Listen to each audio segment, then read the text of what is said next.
All right, welcome back, everybody. Last class before spring break. I do have tests to get back to you before we leave. If you want your test, we'll do it when we're leaving. We'll be done early. All of the homework has been reopened up for the entire semester. If you're behind and you want to get caught up, it's Wednesday or the Wednesday after spring break. So there's like a deadline on getting caught up. This is my incentive to you to not fuck off your entire spring break. It is proven that students that don't do any math or any of their studies the entire spring break, they go in vacation mode and they come back and they stop trying. And even the best students it happens to, A+ students start submitting half-ass work. And generally that last 4 to 5 weeks is what shows up on the final the most. So they like end up tanking their grade because they get into vacation mode. I don't want you guys to do that. At least do a little bit of math over the time, and picking and getting more points for it is always plus. We are on 3.5. This is all we're doing today. It's on rational functions and graphing them.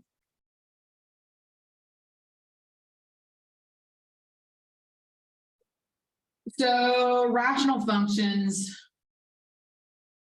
come in the form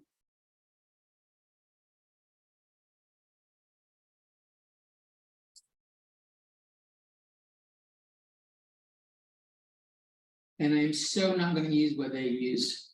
They use P of X and Q of X, but we've already used P of X and Q of X. Let's say it's M of X over N of X. I've got X's in the numerator and I got X's in the denominator. With the caveat that N of X cannot equal 0. We clearly don't want the denominator equaling 0 ever. That destroys shit.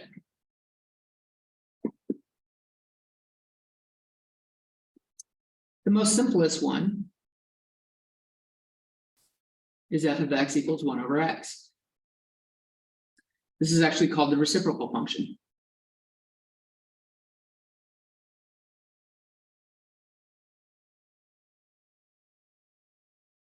And if you plotted some points,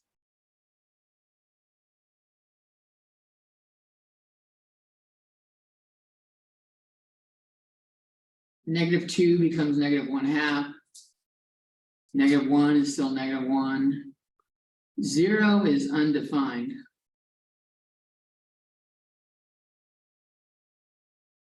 When I plug in x equals 1, I get 1, and when I plug in x equals 2, I get 1/2.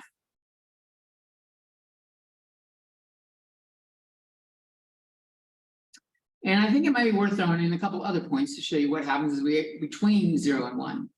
If I put in -1/2 and +1/2, when I stick those in, what I'm doing is I'm flipping the fraction. This becomes -2 and this becomes 2.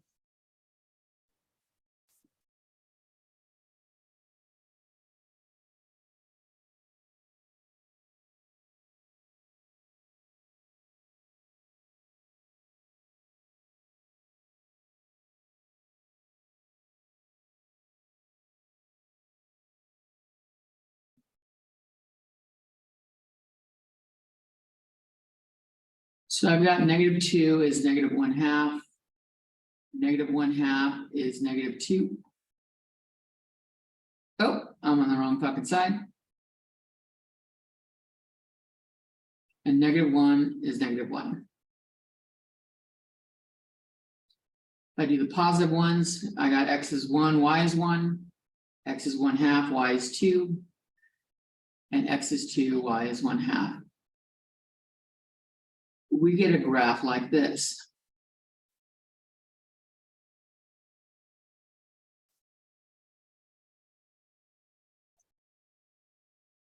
In fact, both the x-axis and the y-axis are asymptotes.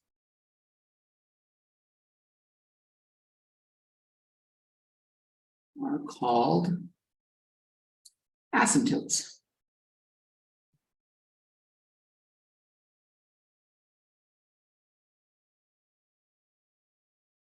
And an asymptote is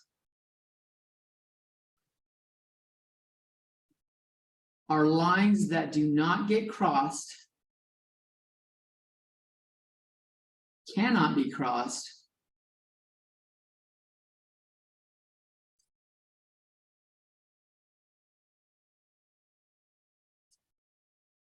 in general as the absolute value of x goes to infinity.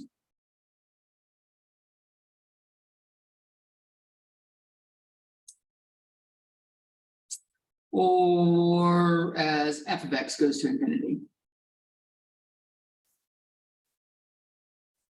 Absolute value of f of x goes to infinity.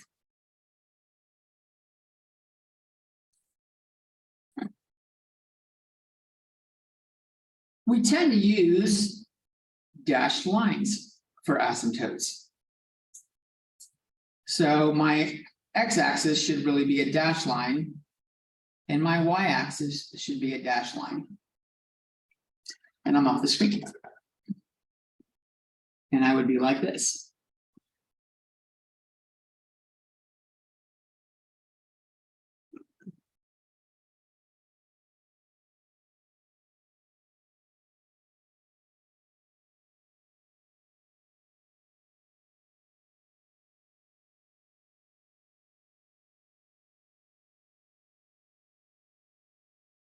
So the domain x cannot equal 0. And the range y cannot equal 0.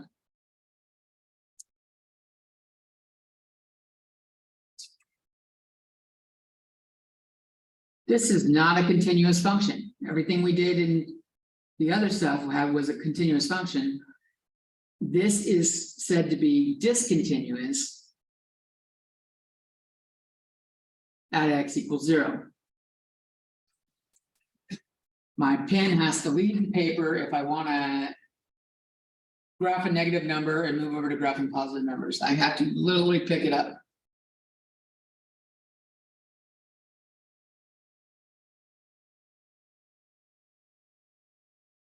This is called an odd function, which means it's symmetric about the origin.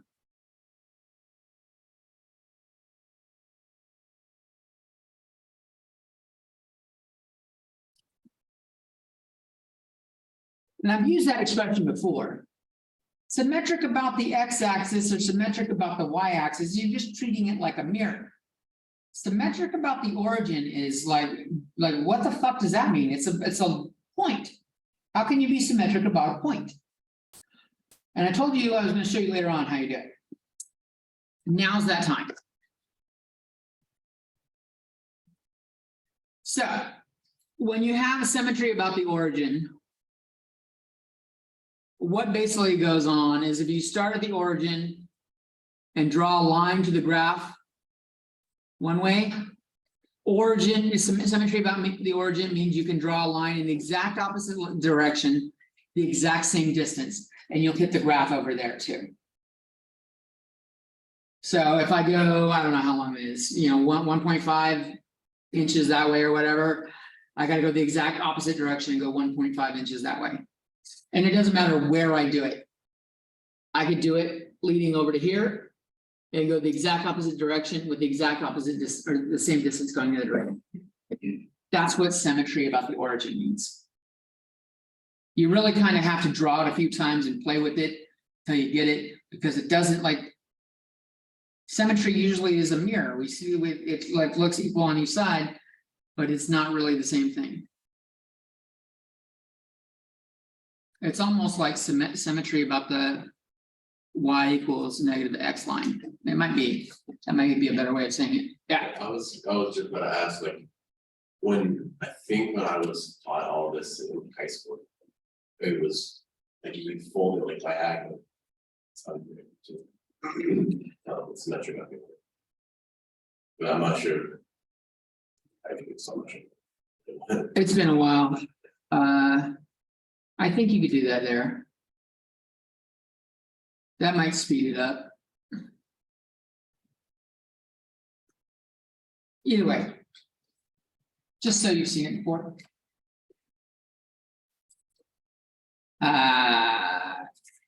Let's keep the show going. let's see what happens when we do some shifts on it. If we have y equals 4 over x.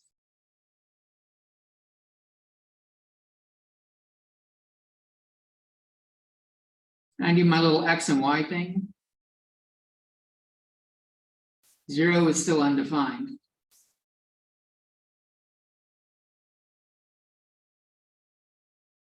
If x is 1, y is 4. And x is 4, y is 1.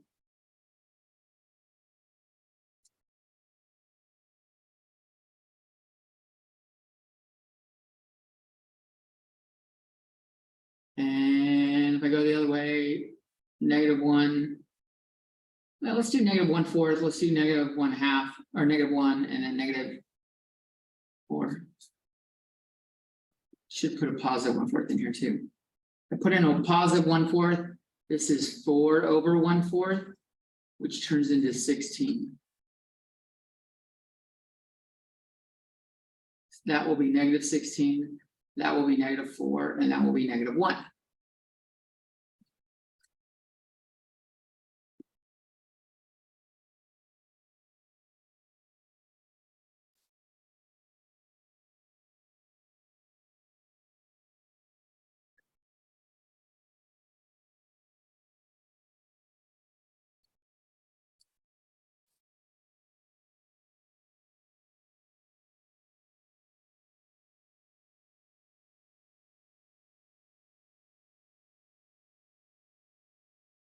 Now, just for reference,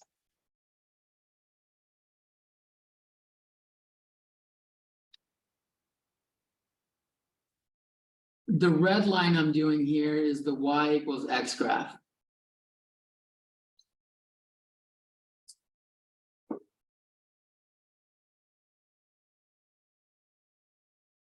What changes here is kind of moves a little bit further away from the origin.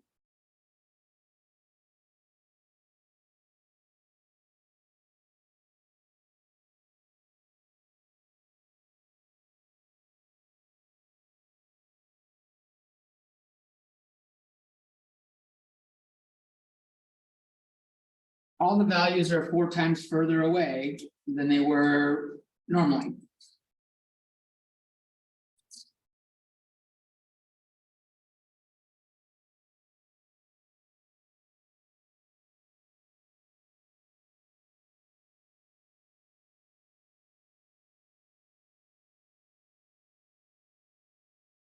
Well, we have a number in front, those are the hardest ones to see.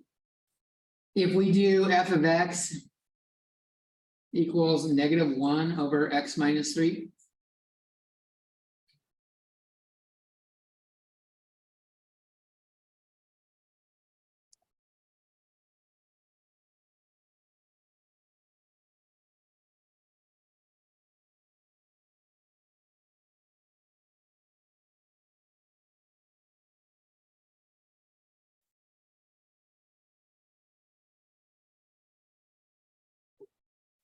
What it does is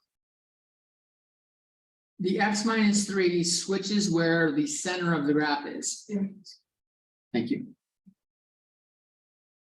Think of the whole a x minus h to the n plus k, how it moves it to h. This moves this to h. This moves the center or the asymptote to 3.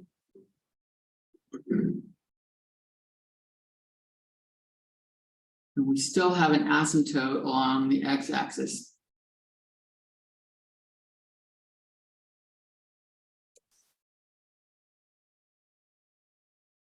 The other part that changed here is we have a negative in front, which flips the graph over.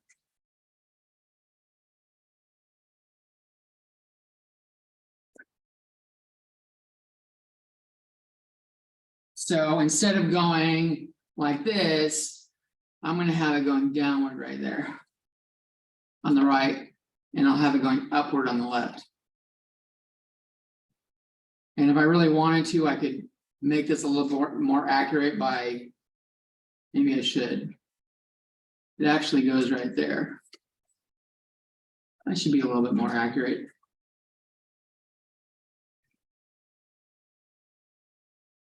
It's still one away.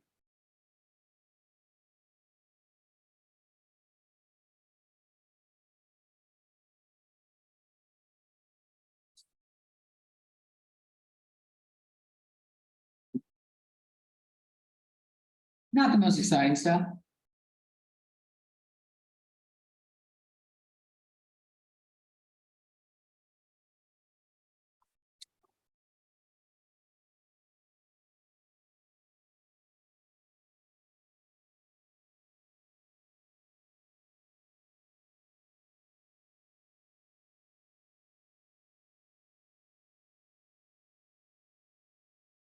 All right, let's take a look at the next type of graph.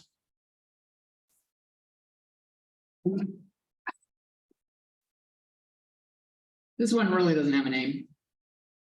But we need to show you where the bottom has a positive or an even exponent.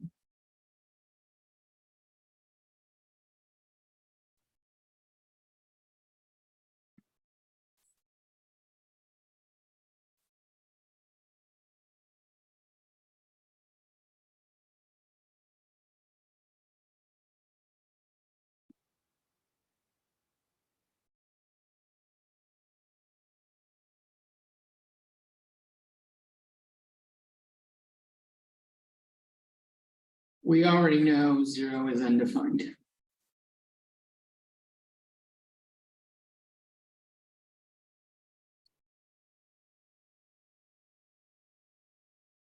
If I stick in 3 or -3 and I square it, I just get a 9 on bottom. Positive 1 9.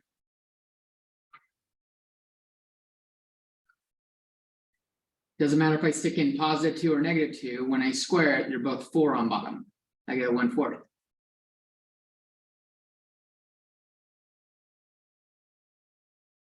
If I stick in plus or minus 1, I end up with a 1.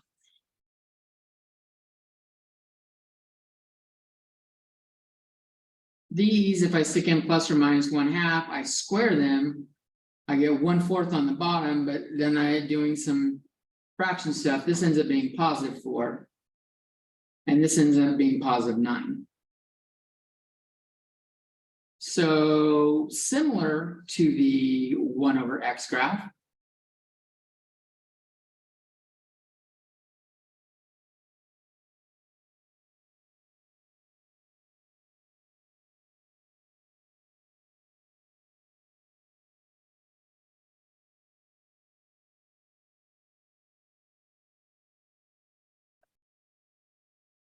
So 5, 6, 7, 8, 9. Similar to the 1/x graph, I have some that point at 1 1. And as I go towards the y-axis, it starts going up really high. 1/2 is at 4. And 1/3 is all the way up at 9.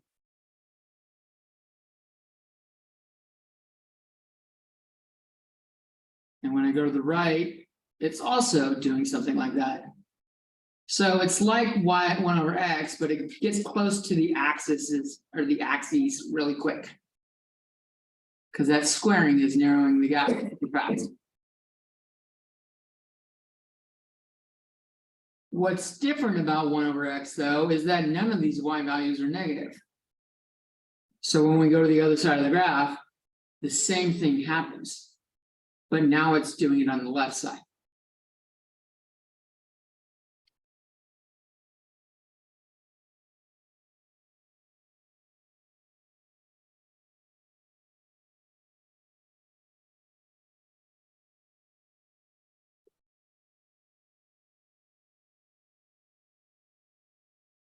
The domain here, x cannot equal 0.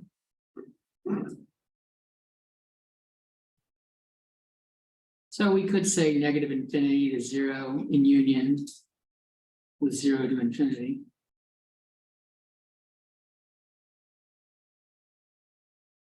The range, y is greater than 0. We have no negative values.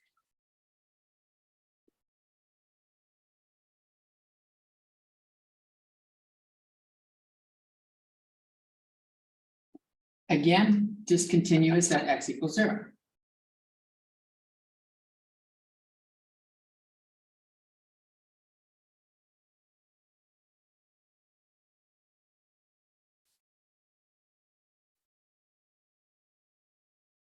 Or really, if it's the form x minus h squared on bottom, the discontinuity is at x equals h.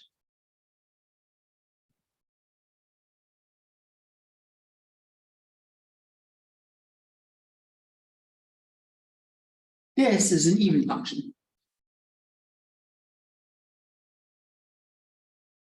And even functions are symmetrical about the y-axis.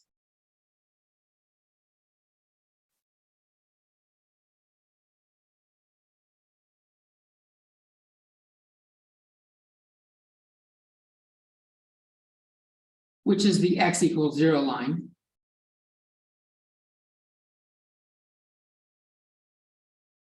If we shift it, they are symmetrical about x equals h.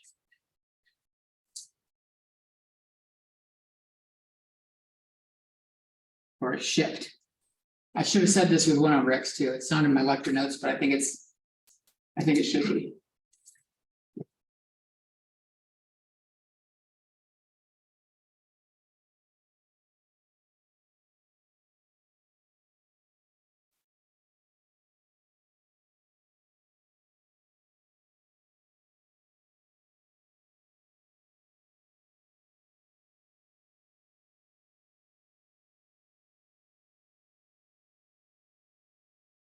So some neat things.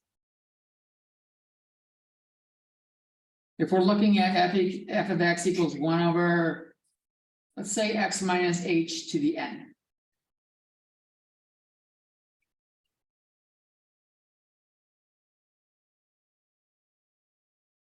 Regardless of what it is, there's a vertical asymptote at x equals h.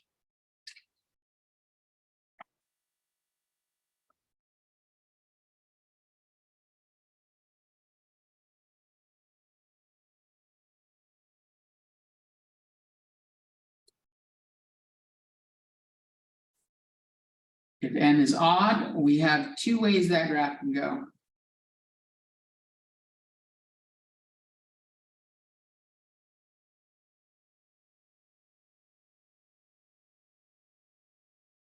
It can either look like this, or it'll look like this. Sorry, that's one way. The other option is it could go like this.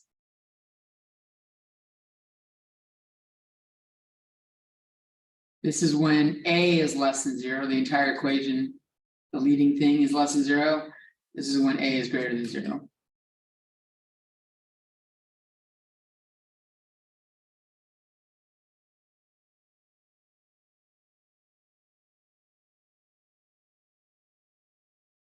That changes more depending on how complicated we get it. If we have it somewhere in the middle, as you'll see later, but in general, that looks like that. If n equals even. In both of these cases, these are x equals h, or my vertical dotted lines.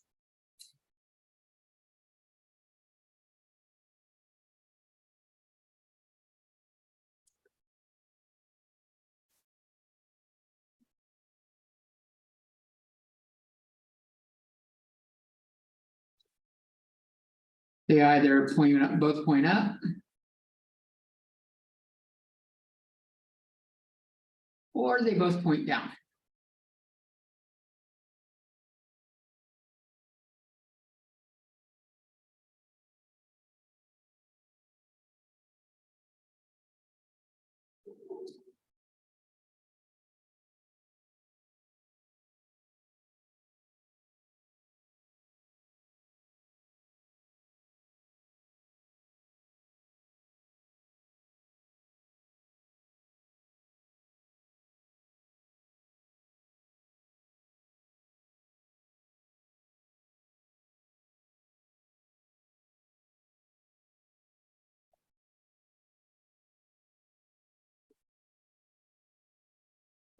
If it's pointing up or down, that depends on the A value. Yeah, in general, this is A is greater than 0, and this is A is less than 0. If it shows up in the middle of the graph, there's some other shit going on. It depends on what's going on around it. Kind of like the whole, does it bounce, does it wiggle, shit like that. That it kind of depends on what's going around it, whether it's bouncing up or bouncing down kind of thing. The same thing goes on here when it's in the middle of the graph. Just depends on where it's coming from outside of it. But if it's the outside asymptote, then that's what's happening, yes. Or if there's only one asymptote, that's a better way of saying. You guys ready to do an example?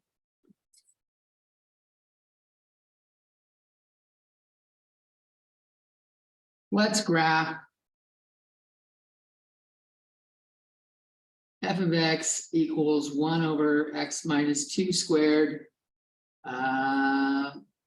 plus 3.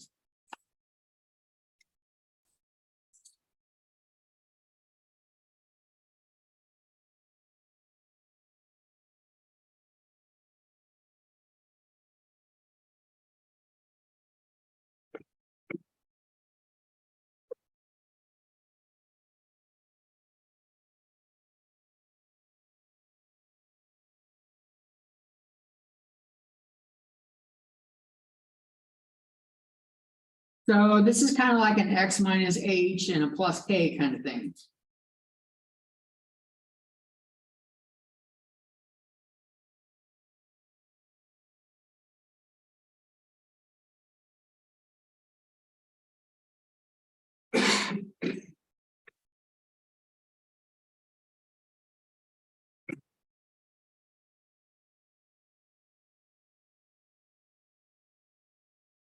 Let's make it -2.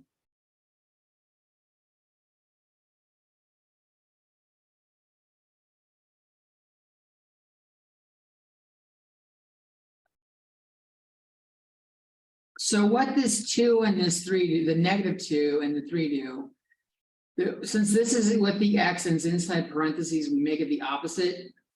This like moves the center, is moved to HK. And in this case, that is 2, 3.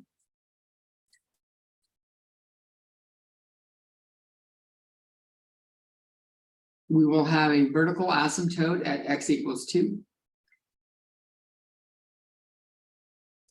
And we will have a horizontal asymptote at y equals 3.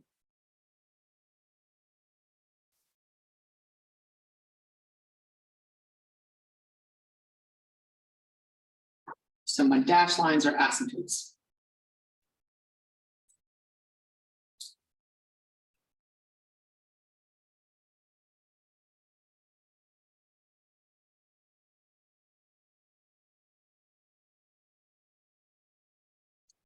It's a squared one, which means they're either pointing up or they're pointing down. And the negative one in front means they're pointing down.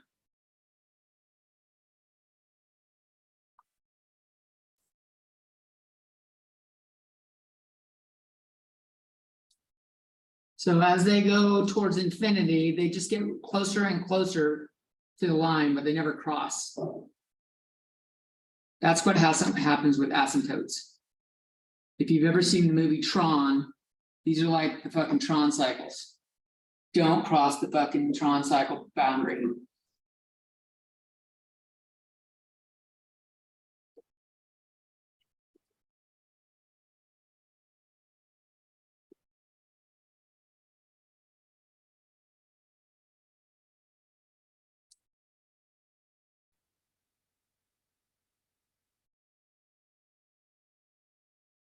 Yes. And in order to find the points that go along those curves, you just plug it to the.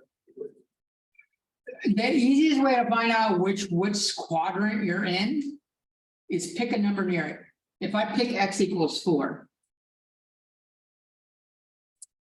f of 4 is negative, let's go 3, just right next to it, rather than being at a 2 or at a 3. I've got -1 over 3 minus 2 squared is 1 squared plus 3. So f of 3 is 2. which is right here. That tells me that I'm below the axis.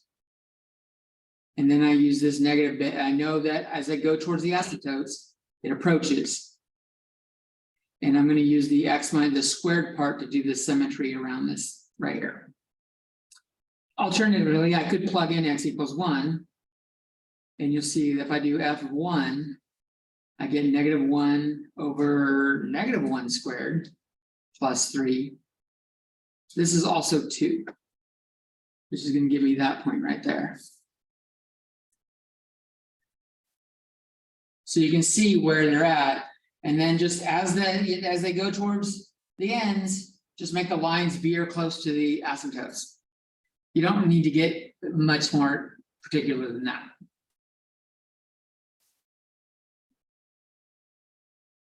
So how do we find the asymptotes?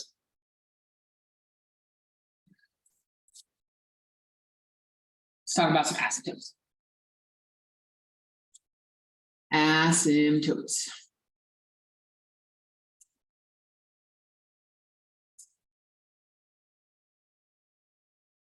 Let's assume that f of x equals m over x, or m of x over n of x is simplified or reduced to its lowest form. Let's just assume that.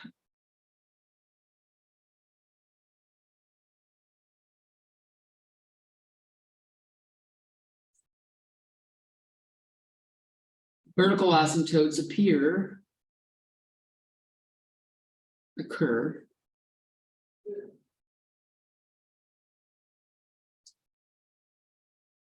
this happens when the denominator equals 0.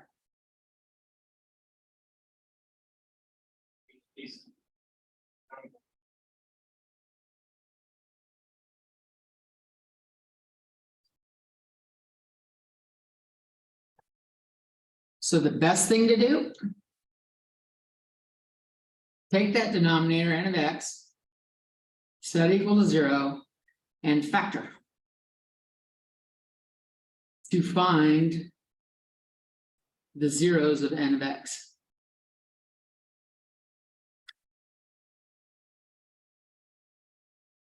Those are my asymptotes. Vertical asymptotes. And I will probably call them BA from now on, or right BA, or vertical asymptote.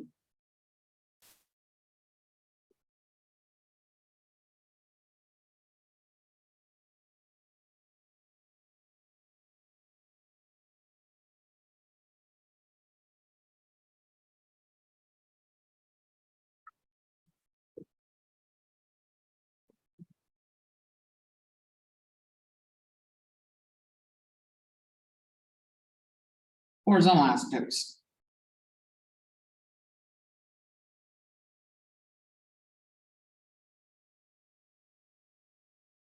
Well, let's say other asymptotes, because there's 2 categories.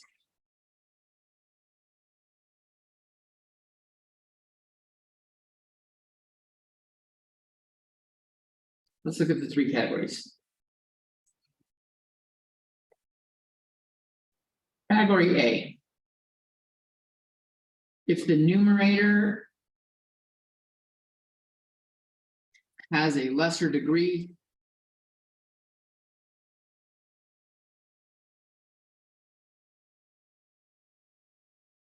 than the denominator,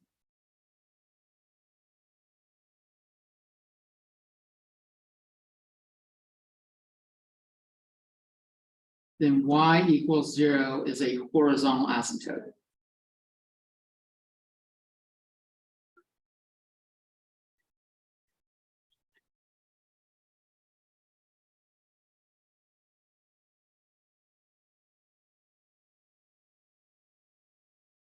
Horizontal asymptotes I will call HA.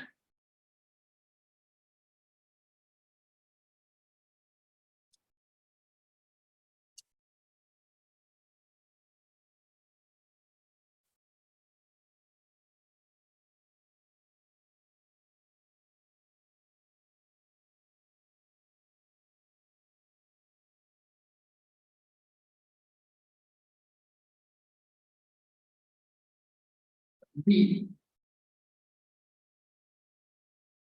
Top and bottom are the same degree.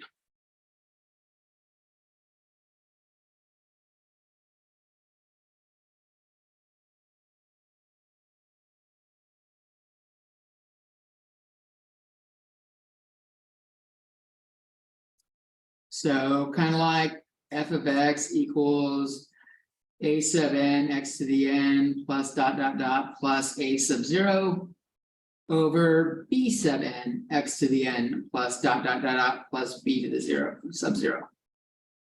Where I've got an x to the n in the front on both of them, whether it's both x squared, x cubed, it has the same largest exponent.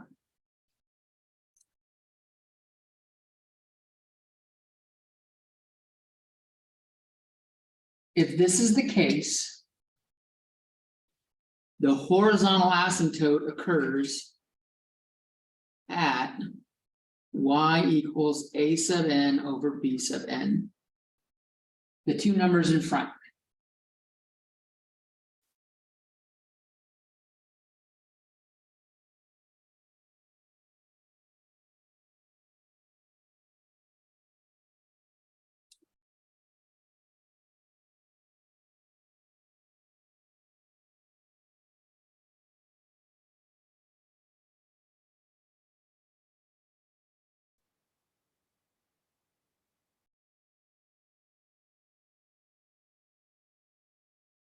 The last scenario is if the top is exactly 1 degree larger.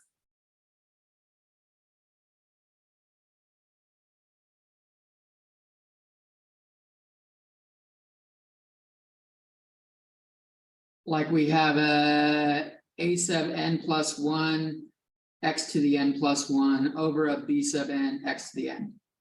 It's just one larger.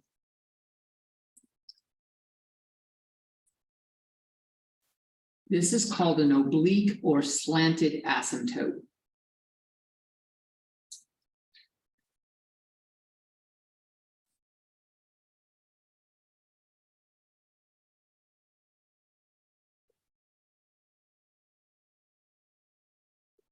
How do you usually call this OA? Or the oblique asymptote?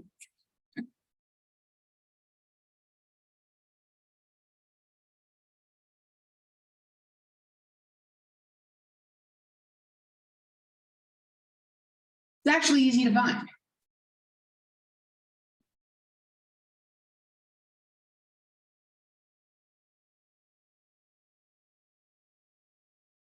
Divide the top by the bottom.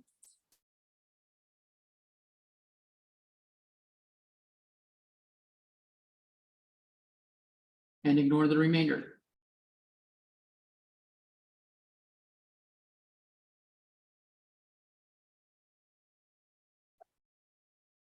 If you do this, the quotient will be in the form mx plus b. And we'll set that equal to our y for our oblique asymptote.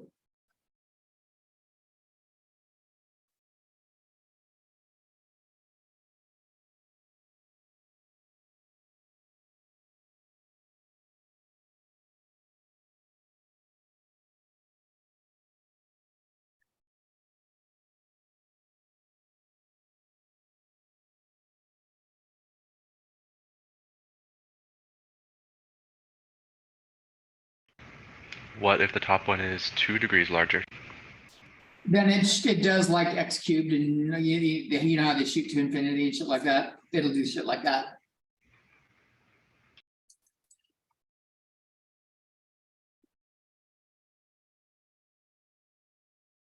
With no asymptotes. There's no asymptotes if it's 2 or larger. You guys ready to do some examples?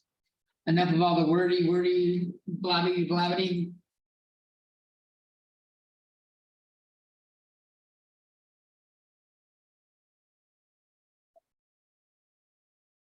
For now, we'll just find asymptotes and then we'll graph it in a second.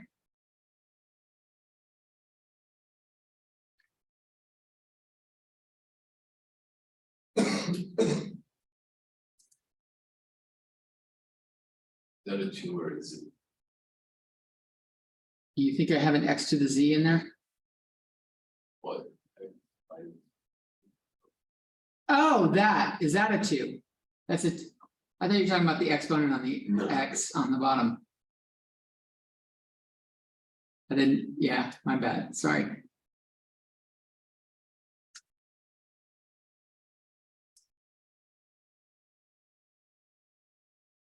So where are my asymptotes?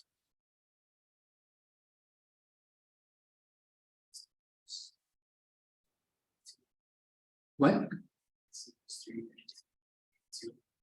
Let's check that out. The bottom is larger than the top. So we're gonna set the bottom equal to 0 and factor.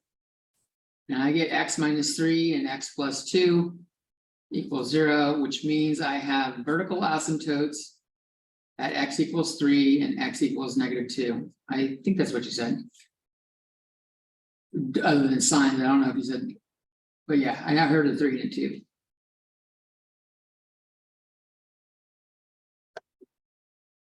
What about horizontal asymptotes?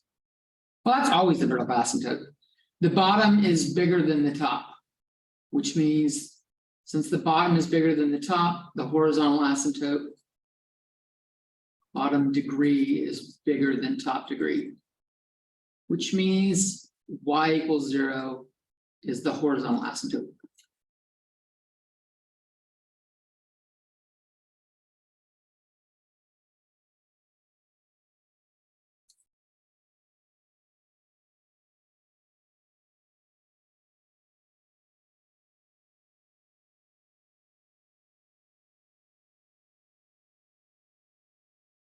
Maybe we'll go through these one at a time and do them these ways. So let's just finish it. So how would I graph this? I know where my asymptotes are, so that's good. We need to know that information. We also want to know where are my roots.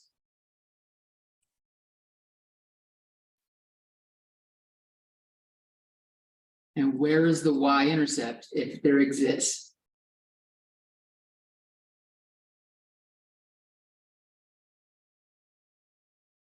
If it exists.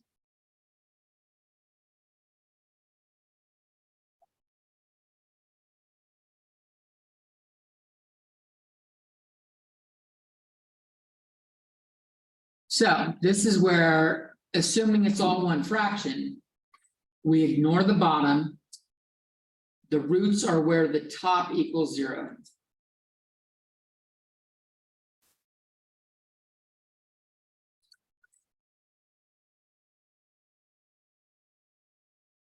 Which occurs here at x minus 2 equals 0, so x equals 2. 2 comma 0 is a root.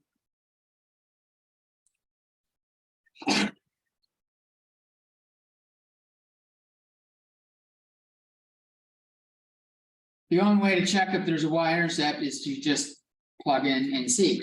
Y-intercept is when x equals 0. So we're doing f of 0. And I get -2 on top, -6 on bottom. I get 1/3. So I have a y-intercept at 0, 1/3.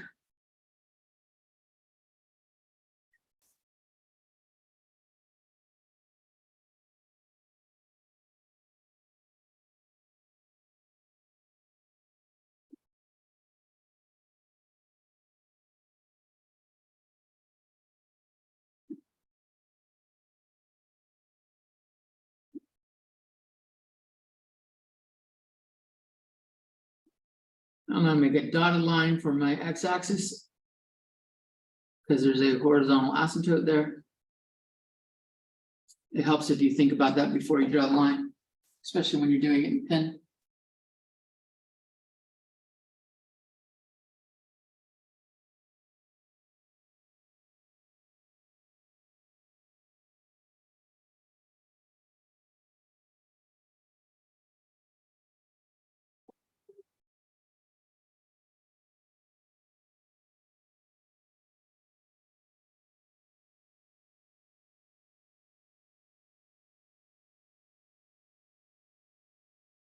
All right. So I have a horizontal or a vertical asymptote at x equals 3.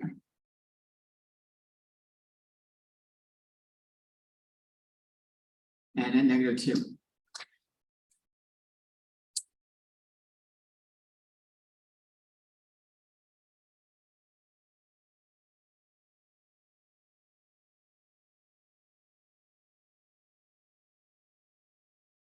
I have points at 2, 0 and 0, 1/3. Which means I've got some sort of line connecting that.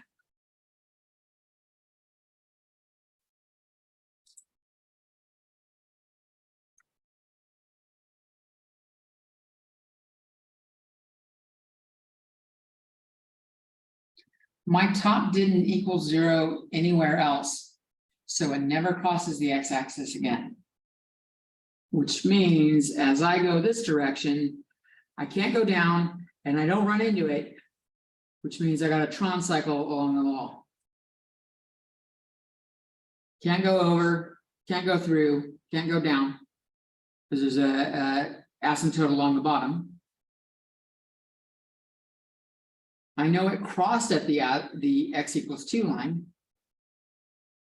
It can't go back up. It can't cross, which means it's got to go down here as well.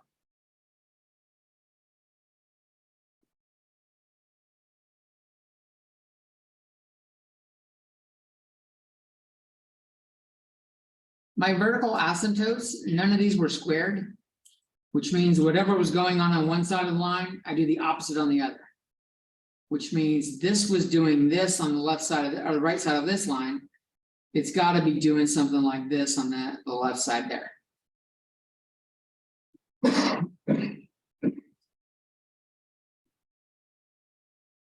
If you're not sure about that, plug in a really negative number. If I stick in -10 or -100, do I get a value that's bigger than 0 or less than 0?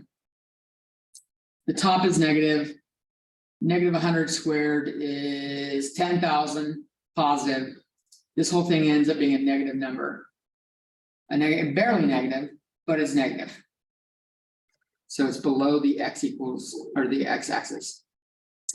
Here, the same idea, x equals negative, or x equals 3 was not a squared denominator.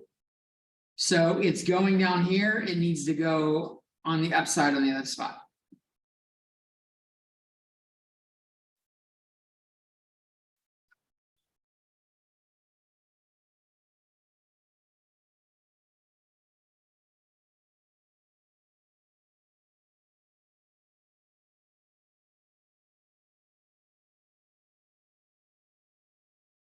And I see if I stick in like 10 here in the factored form, I've got 8 on top, 7 on bottom, and 9 on bottom.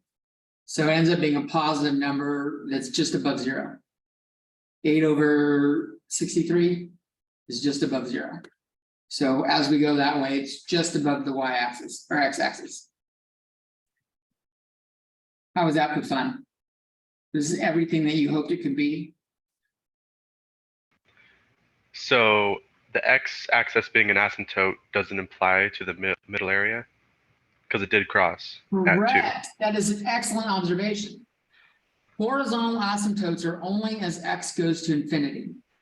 Near the center of the graph, they can cross. Horizontal asymptotes only apply as x goes to positive infinity or x goes to negative infinity.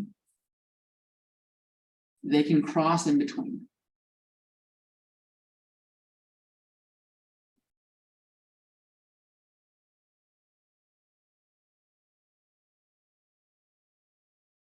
There's actually a really, really neat way to check where they cross in between. And we'll talk about it on the next one. Because the next one doesn't have the horizontal asymptote at x equals 0.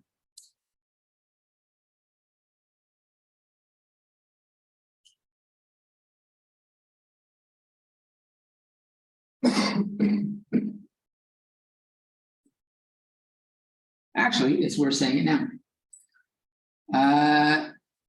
To find where it crosses the horizontal asymptote, find crossings of the horizontal asymptote.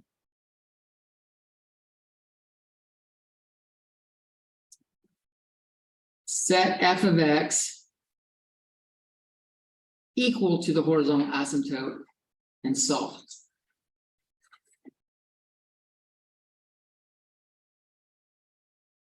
This applies to oblique asymptotes too. Or oblique asymptote.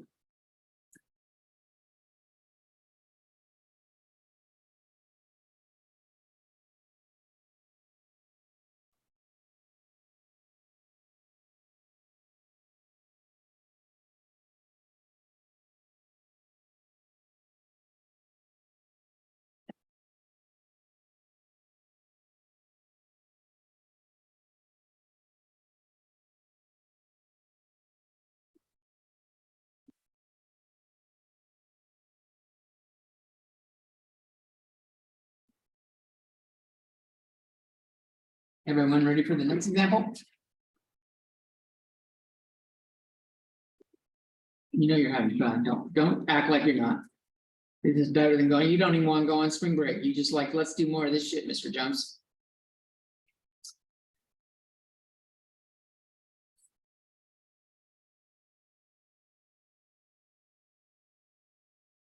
Am I right? Right. It's good shit. Lie to me if you don't believe me.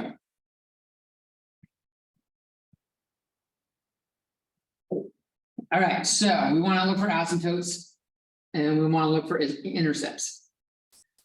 The vertical asymptote kind of jumps out at us when we set the denominator equals 0. We see that x cannot equal -1.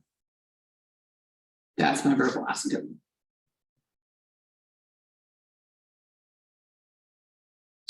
Other asymptotes. The top and bottom here are of the same degree. So there is a horizontal asymptote equal to that. Y equals 4 over blank. No, 4 over 1. So y equals 4.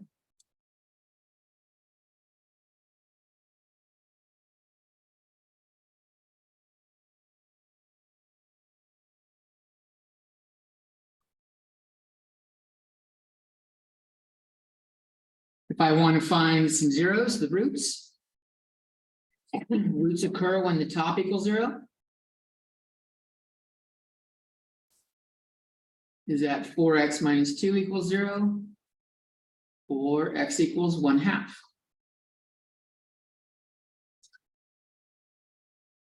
So 1/2 0 is a root.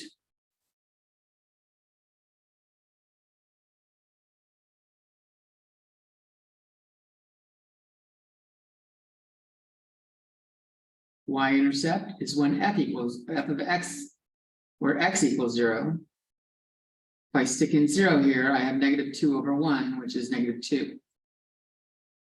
I get the point 0, -2.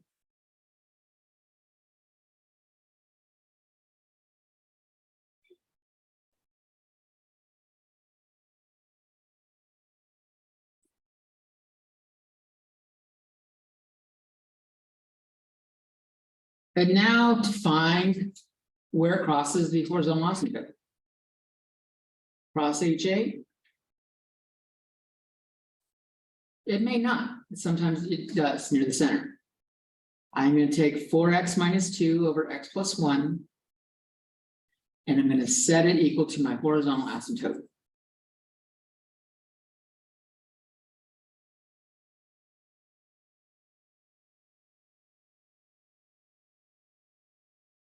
Which I can multiply by x plus 1 over x plus 1. So that I get a common denominator.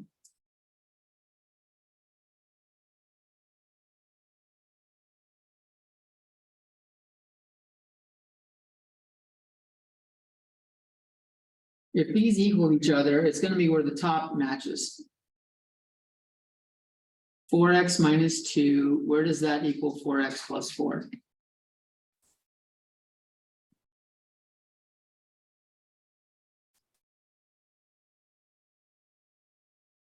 Nowhere.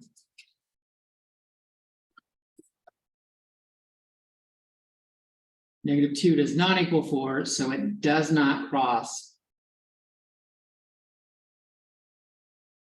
our horizontal asymptote.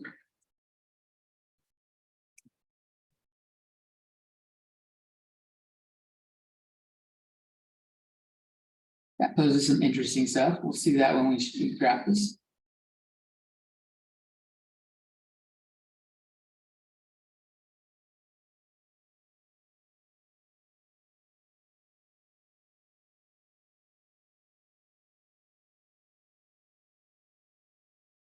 Neither my y-axis or my x-axis are asymptotes, so I can do solid lines for both of them here.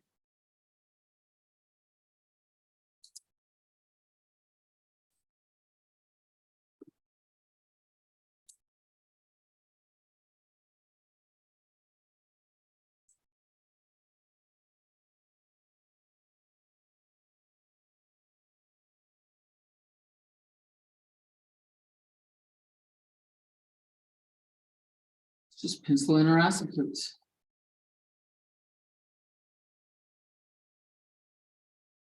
I got y equals 4.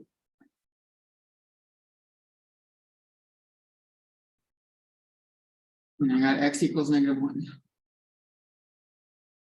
That is some crooked ass y-axis. Look at that shit. God damn, that's terrible. That is the worst straight line I've ever drawn in my life. Oh my God, that's atrocious.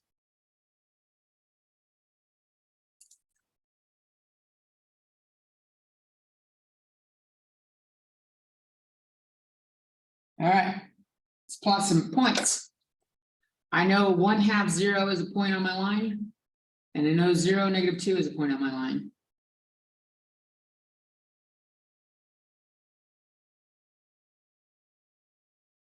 So I will connect those 2 points. And I know it never crosses the asymptote. The horizontal asymptote or the vertical asymptote. And it never goes back down, we don't have any more roots. So as it goes this way, it keeps going up and just does like a Tron cycle thing. And approaches the asymptote but never crosses it. Same thing with the going to the left at x equals -1.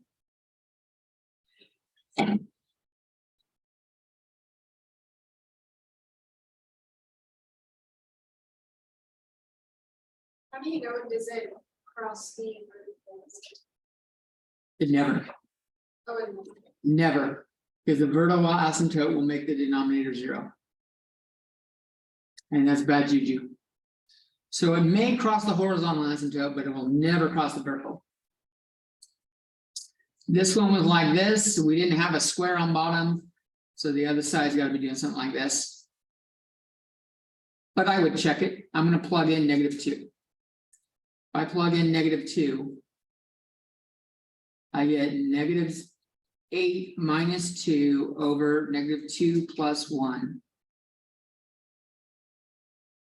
is -10 over -1 is 10, which means -2 is way up here. It's much higher than, and I made sure I'm on the right area. I'm really just trying to see if I'm above the line or below the line, because it's going to do that asymptotic behavior. That's a fun word.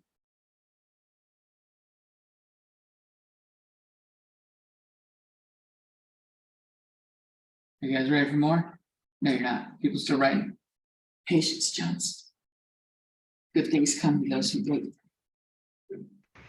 That doesn't look very symmetrical about the origin.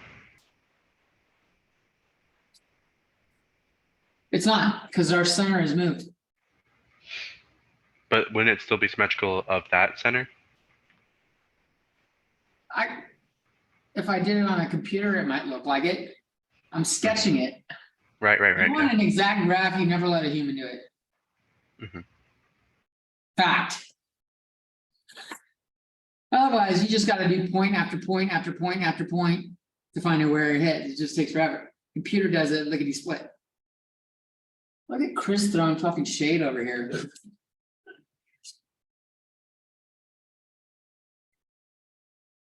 Good question. It's just like just graph shading. Thanks for noticing. All right. Next example.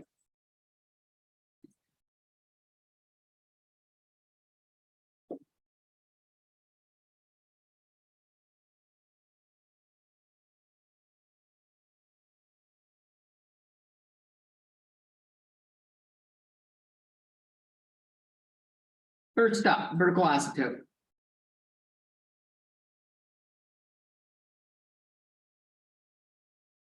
X minus 1 equals 0 leads to x equals 1. I have a vertical asymptote at x equals 1.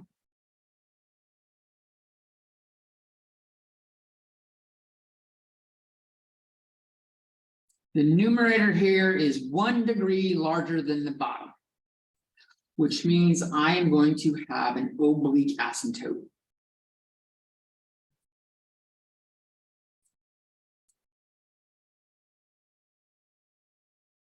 And rather than dividing it out by hand, I'm going to do synthetic division. I say 1 divided into 1, 1, 0.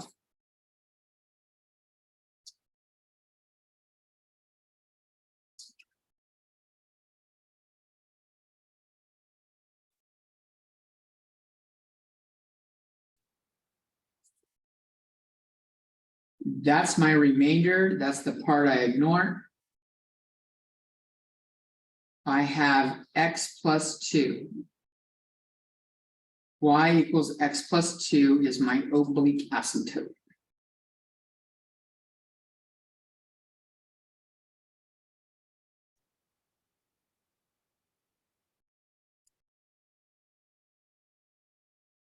Do we ever cross it? Let's set it equal to f of x.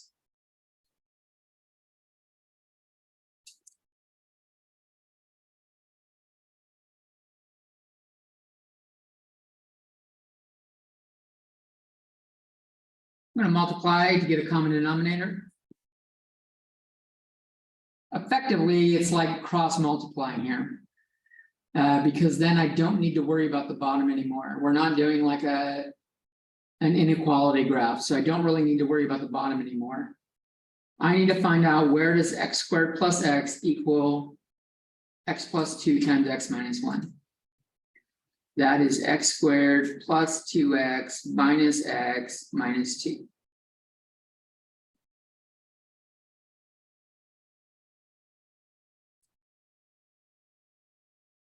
Let's see, I got x squared plus x equals x squared plus x minus 2. If I subtract x squared plus x from both sides, I get 0 equals negative 2, which means it never crosses the oblique asymptote.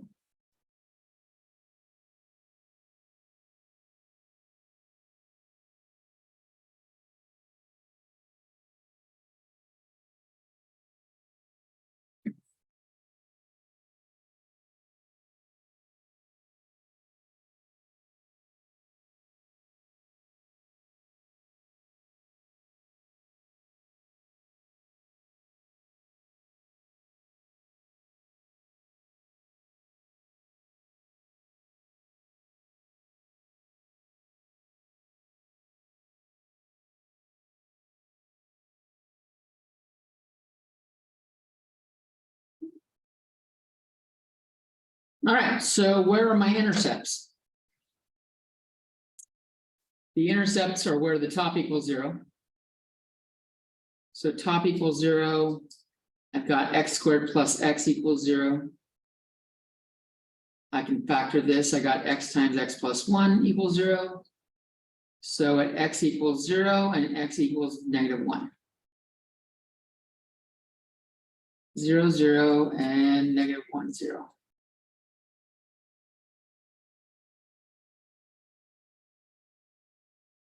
So that does my roots.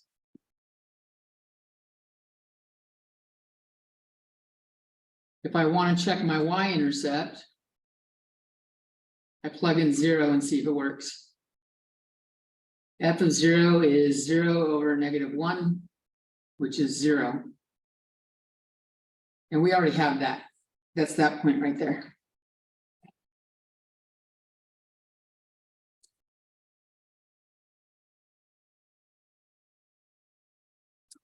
We are ready to go.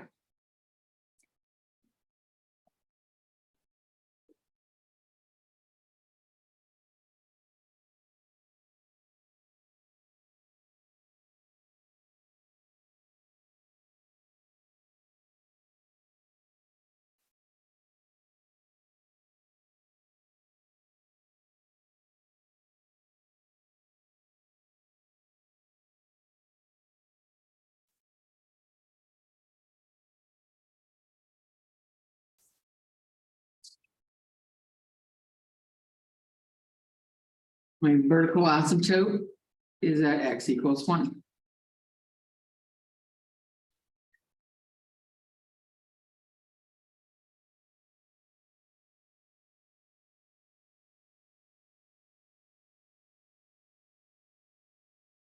My oblique asymptote is y equals x plus 2. Has a y-intercept of 2 and a slope of 1.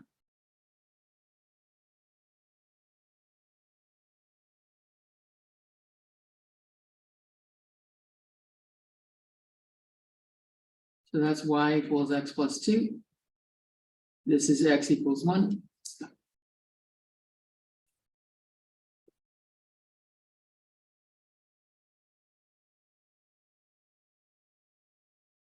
I have 0, 0 and -1, 0.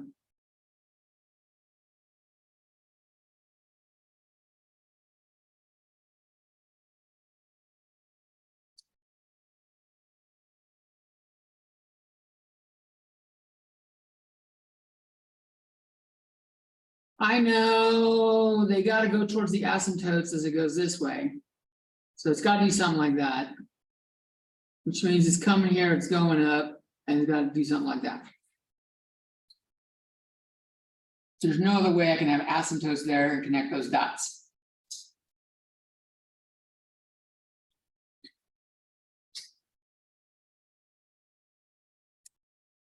If I'm choosing the other side here, I know I have no other roots, which means the graph never crosses the x-axis again. Which means it can't be right here because it would cross right here. Which means it's got to be up here.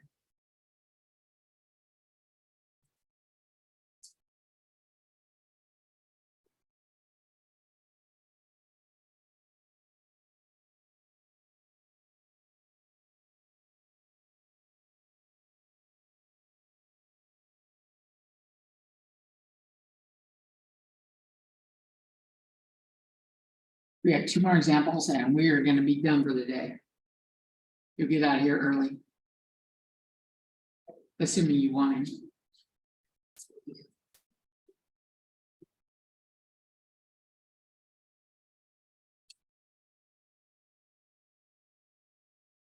guys ready for more? Oh. Everyone good?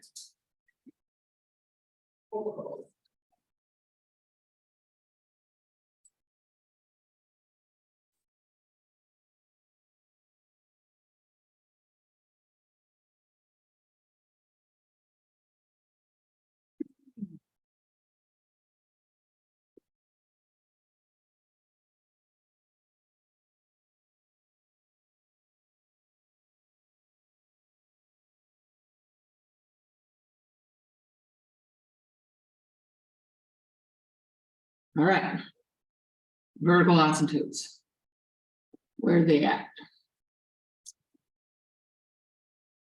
If I set the bottom equal to 0 and factor, I get x plus 3 squared equals 0.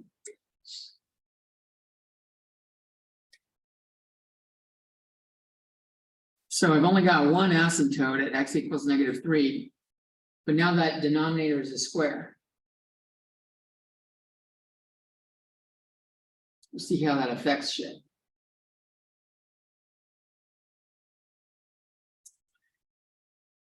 They have the same degree on top and bottom, so when I'm checking for my other asymptotes, when they're the same degree, we just use the numbers in front.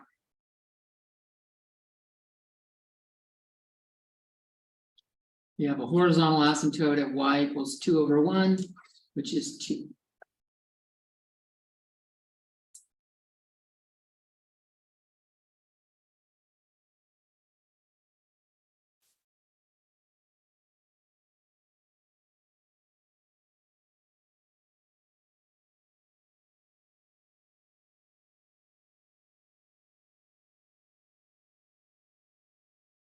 We need to know the roots.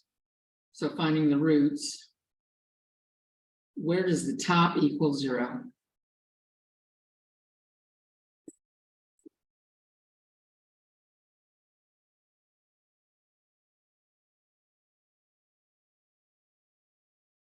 I don't know that factors, so.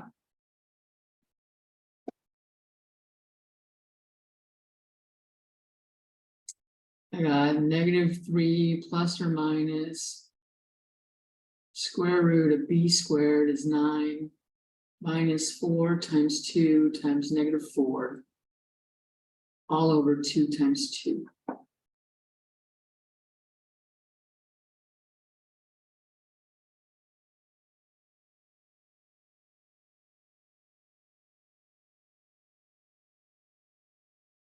That's plus 32. 9 plus 32 is 41 over 4.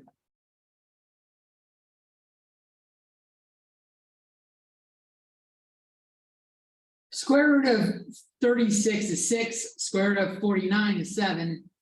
This is somewhere between 6 and 7. I'm going to say maybe it's around 6.5. I'm not really like looking for precision graphing. So what do I have here? I've got -3 plus or minus 6.5 over 4. -3 plus 6.5 would give me 3.5. So a little less than 1.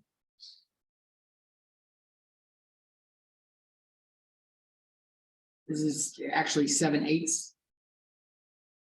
If it's actually 6.5 exactly. But we're looking at approximately 7/8, 0. And if I do the negative version, -3 minus 6.5 is -9.5 over 4. That's approximately -2, I don't know, 2.3 or so.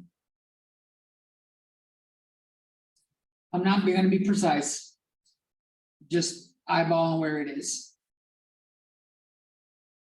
If we want precision, we can plug it into a calculator and get it precise, but I can't graph precision precisely, so what's the point? Why bother? Does that make sense? Don't waste time doing a calculation. We can get our y-intercept by plugging in 0. That's kind of easy. I get -4 over 9. So I got another point, 0 and -4/9.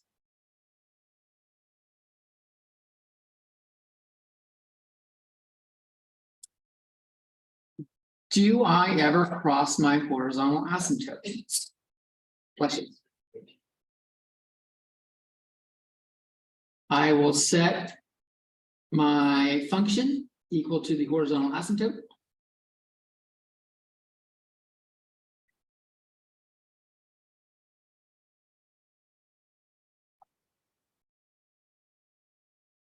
If I clear fractions, I get 2x squared plus 3x minus 4 equals 2 times the denominator.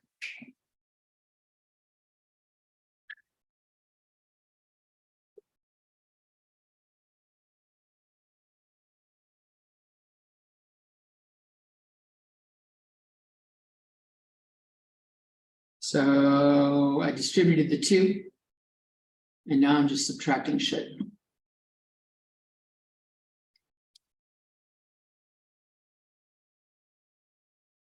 If I do those two, I'm going to end up with 9x on the right I might as well subtract 18 and get that over here. And I got negative 22 over there.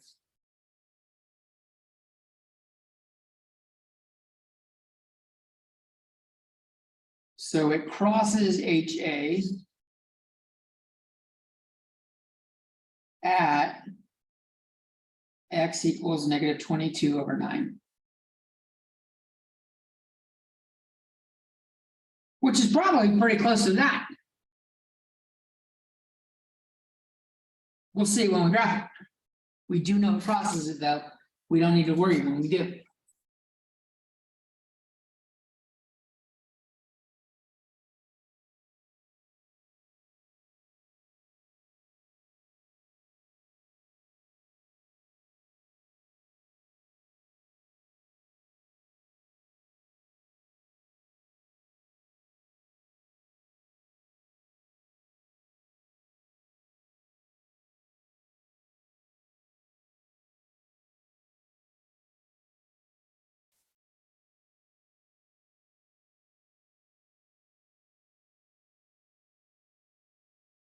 Thank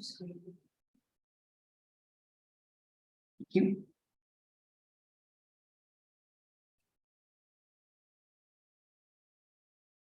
All right, let's do my asymptotes. I have an asymptote at x equals negative 3.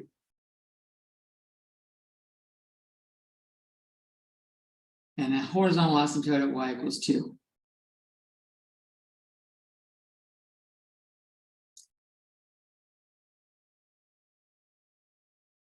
I do know it crosses the horizontal asymptote, but as we get far away from the graph on the left and the right, it doesn't.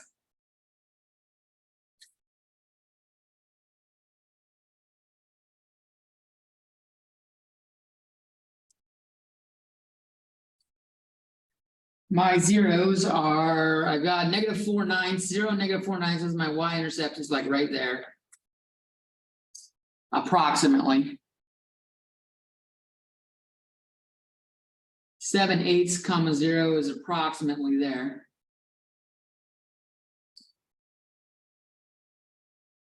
And negative 2.3 is like over here.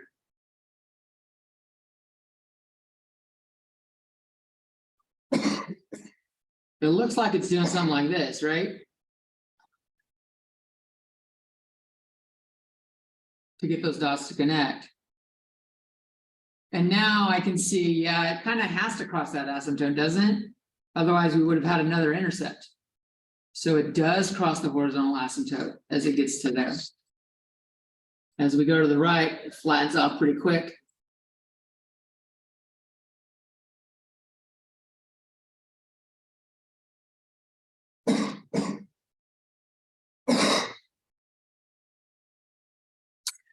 You can plug in a point over here on the left and the right, but we already know it doesn't cross the x-axis anywhere else. We already found the roots. There is no crossing down here, which means this has got to be doing it up here.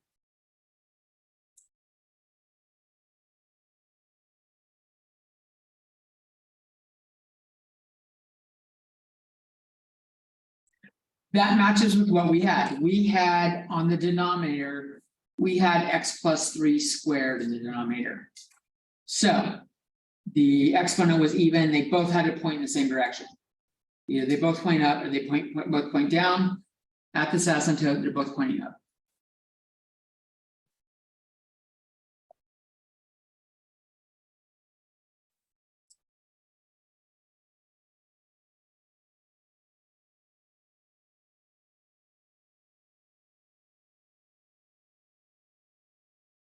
Ready for more fun? That doesn't look sincere at all.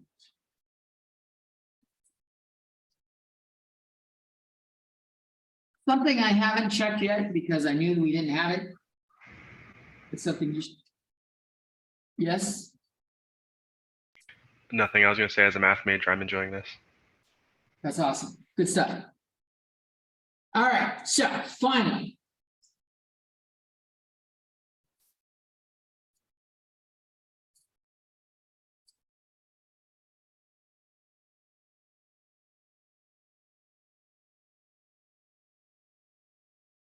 rather than trying to go through all the work right away, we haven't done it on any other ones because I knew it was a waste of time. When you're doing your homework though and stuff like that, and you're graphing this stuff, you should always try to factor top and bottom and see what cancels. Last problem was the only time we had something that was really different on top and bottom. And we saw that we had really weird roots on top, and neither of them was -3. So nothing was going to cancel there. If I factor this though, I have x minus 3 times x plus 2 over x minus 3.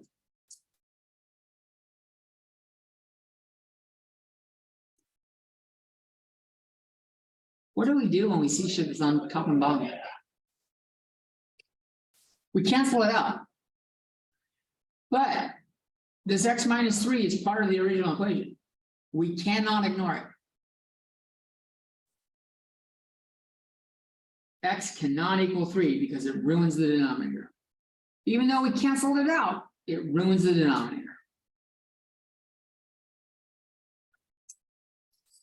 When I cancel it out though, I am left with what looks like f of x equals x plus 2.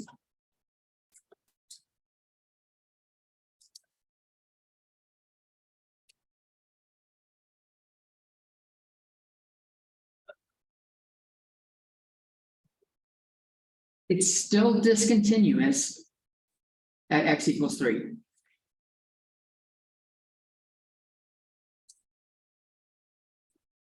But the graph looks like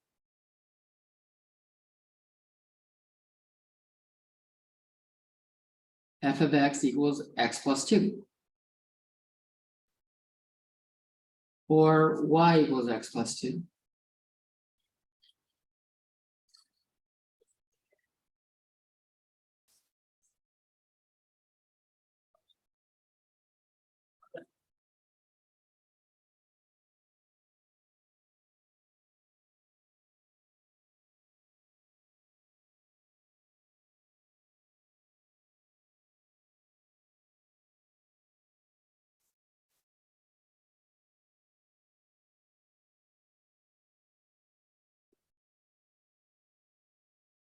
And do something like this, just ever so lightly.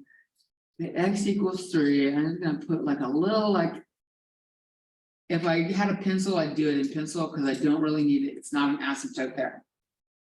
This is not an asymptote.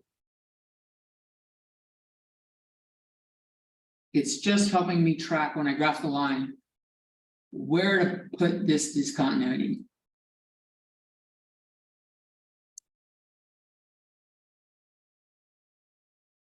Y equals x plus 2, m equals 1, and we have a y-intercept of 0, 2.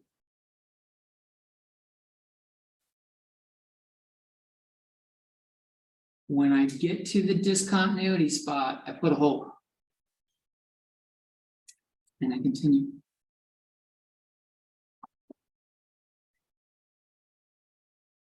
And I will plot this in Devils real quick and show you.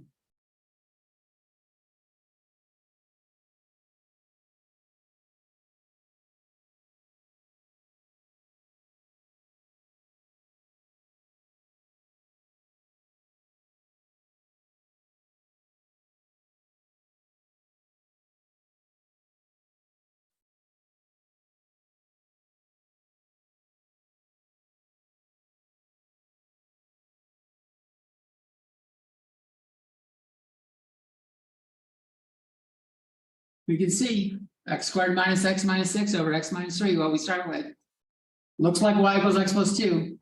Watch what happens as I follow this line. If I hold down the mouse button on Desmos, as I move to the right, it gives me coordinates. As I get to 3, it's approaching 2, 5. It's undefined. You can't see it no matter how much I zoom in right here. It never shows a hole. Because it's literally only an invisible, like a little tiny point, no matter how fucking close you get, it's still, you can get closer and there's more there. The only way to see it on Desmos or anywhere really. Well, Desmos, you have to hold down the mouse button. And it shows me that, because visually it looks like y equals x plus 2. So it's kind of neat. This is called a removable discontinuity. It's a removable discontinuity. I don't know that they talk about that in this book.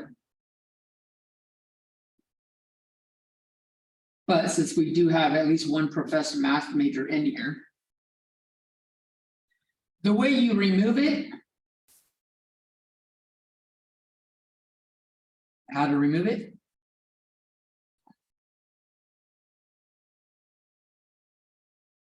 We say f of x equals x squared minus x minus 6 over x minus 3 if x does not equal 3.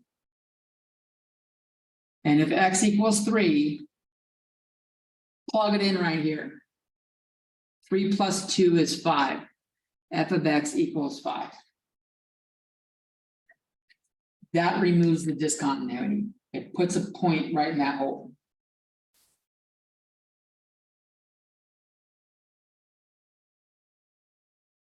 What the fuck happened to my cap?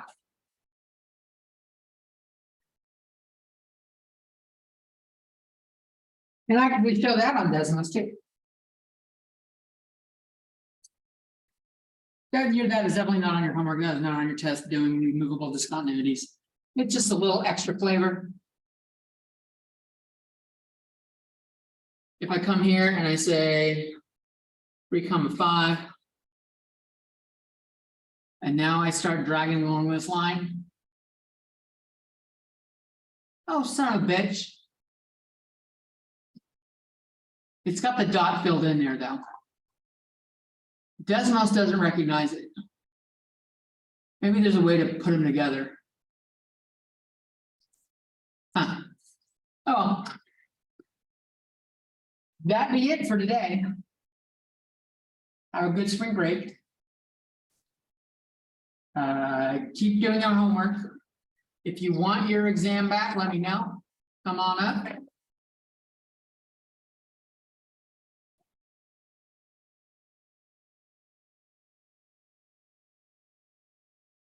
What is your last name, Brandon? Yes.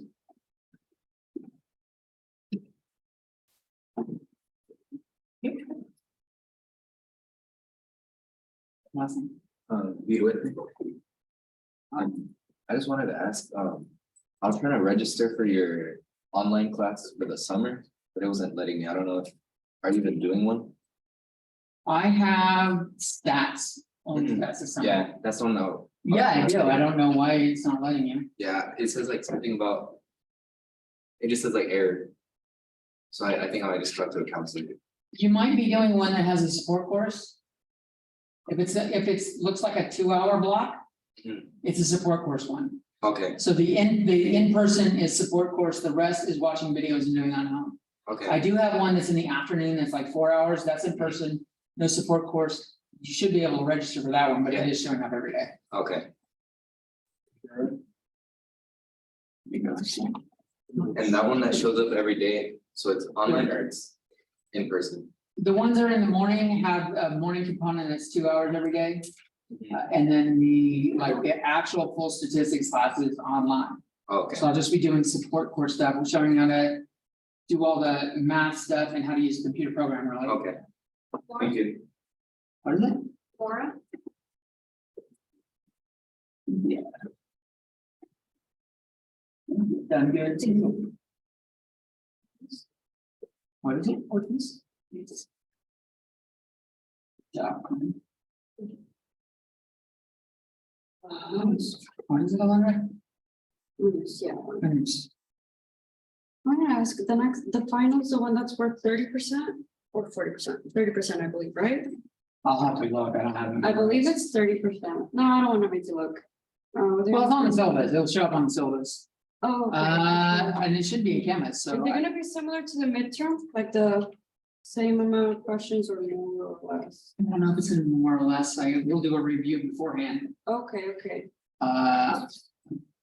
And with being in here at 2 o'clock till 5 o'clock, I'll probably be getting full 3 hours if anybody wants 3 hours. Oh, okay, cool, thank you. I can tell you real Oh, quick. okay. Yeah. Thank you.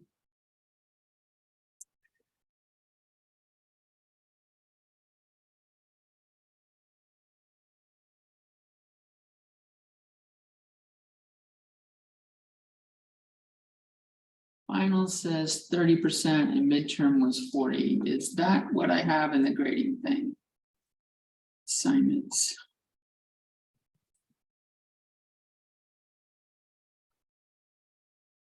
Yeah, finals were 30. Oh, okay. Cool. How much is the homework for? 30 also. 30 also? So you get, do as much as you can over break. I will. I have been doing the home like work, but like I figured instead of doing the actual homework, I started doing the study guide. Like there's studies in